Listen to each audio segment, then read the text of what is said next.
Bismillahirrahmanirrahim. Assalamualaikum warahmatullahi wabarakatuh. Alhamdulillahirrahmanirrahim. Anak-anakku sekalian yang berbahagia di rumah, pada pagi hari ini kita ucapkan syukur kehadirat Allah Subhanahu wa taala, karena pada pagi yang cukup sejuk ini kita senantiasa diberi nikmat oleh Allah Subhanahu wa taala, sehingga kita bisa kembali belajar kembali dalam rangka melaksanakan tugas-tugas kita sebagai pelajar. Nah, kali ini anak-anak, pembelajaran kita akan membahas tentang kegiatan literasi kita ya. Kemudian kita berkarya, sehingga kita akan menulis dalam kegiatan literasi. Oleh karena itu, supaya dipahami kegiatan literasi apa yang akan kita hasilkan pada pembelajaran satu ini. Di sini disajikan teks anak-anak yang harus kita pahami tentang pelajaran pelangi. Nanti Pak Ali bacakan ya.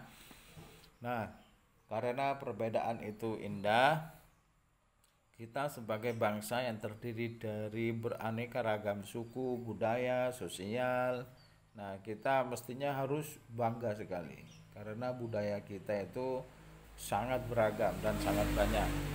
Nah, semua suku bangsa yang ada di Indonesia memiliki budaya beragam ya, yang menjadi ciri-ciri suku bangsa masing-masing. Sebenarnya ragam budaya itu menjadi penyusun kekuatan bangsa kita ya, kerangka persatuan dan kesatuan bangsa kita. Nah, itu keragaman yang terbentuk dari perbedaan tersebut memperkaya dan memperindah kehidupan bangsa dan negara. Nah, itu ciri-ciri bangsa kita anak-anak sekalian. Nah, selanjutnya kita baca pelan-pelan tentang pelajaran pelangi. Nanti setelah membaca ada tugas literasi atau kegiatan literasi yang harus kita lakukan ya. Nah, kita mencoba membaca tentang pelangi. Dahulu warna-warna yang ada di bumi itu bertengkar. Semua mengklaim dirinya paling bagus dan paling berguna. Si hijau mengatakan, akulah yang terpenting. Aku simbol penghidupan dan penghargaan. Aku dipilih oleh padi, rerumputan dan pepohonan. Tanpa diriku, semua makhluk akan mati. Si biru menimpali. Jangan hanya berpikir tentang bumi, lihatlah birunya langit dan lautan luas. Air adalah sumber kehidupan, langit memberi ruang kedamaian.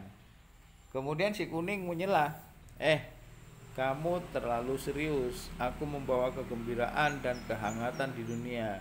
Matahari berwarna kuning, juga bulan. Tanpa kehadiranku tidak ada kegembiraan. Si jingga tidak mau kalah. Aku simbol kesehatan dan kekuatan. Buktinya aku dipercaya melayani kebutuhan manusia, membawa vitamin-vitamin penting bagi kehidupan. Coba lihat aku pada wortel, labu, jeruk, dan pepaya. Aku adalah darah kehidupan, lambang keberanian dan cinta. Tanpaku bumi akan kosong melempong, selasi merah. Sementara si ungu teriak, aku adalah warna aristokrat dan kekuatan. Para raja dan pemimpin selalu memilih warnaku untuk pakaian dan aksesoris mereka. Nah, sehingga pertengkaran itu makin seru. Masing-masing tidak mau mengalah. Tiba-tiba muncul kilat dan gelegar, suara petir disertai hujan deras. Tanpa dikomando, warna-warna itu merunduk ketakutan, lalu saling mendesak mencari perlindungan. Sang hujan berkata, hei warna-warna, jangan bertengkar. Ketahuilah, setiap kamu diciptakan untuk tujuan khusus, unik dan berbeda satu sama lain. Kemarilah saling bergandengan tangan. warna-warni itu melakukan apa yang disuruh sang hujan.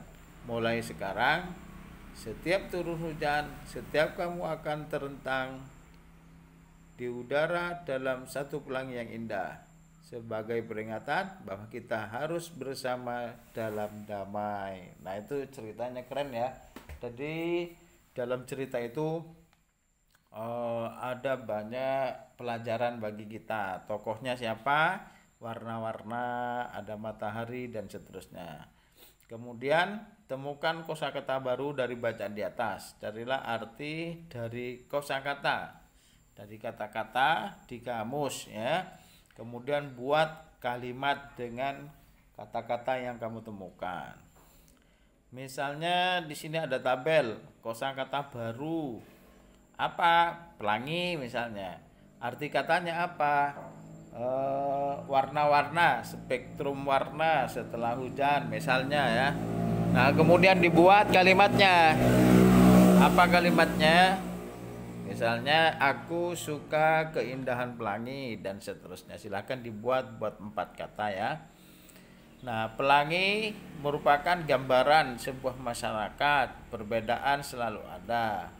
Perbedaan yang ada jangan menjadi penghalang untuk menjalin persatuan dengan anggota masyarakat yang lain. Nah, apa arti pentingnya persatuan? Nah, itu ya. Kemudian anak-anak sekalian, dari cerita pelangi di atas tentunya kalian dapat mengambil beberapa hikmah.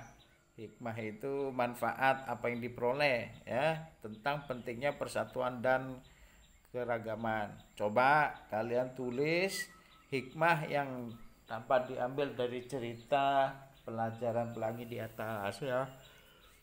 Nah, kemudian buatlah ulasan mengenai teks pelajaran pelangi itu ya. Mulai judul teksnya apa, pelajaran pelangi. Unsur-unsur intrinsik, maksudnya unsur-unsur yang membentuk cerita di atas ya. Setting cerita itu hujan ya, pagi hari misalnya. Kemudian karakternya, karakter marah, baik dan seterusnya. Alur ceritanya berjalan maju ya. Penokohan, sifat-sifatnya tokoh. Kemudian sudut pandang penulis. Sudut pandang itu apakah dia berperan sebagai orang pertama, orang kedua, ataukah orang ketiga? Aku, dia, apa kalian? Nah, itu ya. Nah, kemudian bagian yang paling menarik tuliskan yang mana. Informasi penting yang diperoleh apa saja. Nah, kemudian berikan pendapat kalian tentang teks di atas. Jadi saya kira itu anak-anak sedikit tetapi penuh hikmah dan bisa ditulis kembali menjadi sebuah cerita dan pandangan kalian tentang pelajaran pelangi. Ini merupakan kegiatan literasi. Nah, karyanya apa? Bentuk karyanya kalian adalah tulisan kalian ya. Nah, terima kasih, tetap jaga kesehatan di rumah, selamat berliterasi, mudah-mudahan sehat selalu. Pali akhiri, assalamualaikum warahmatullahi wabarakatuh.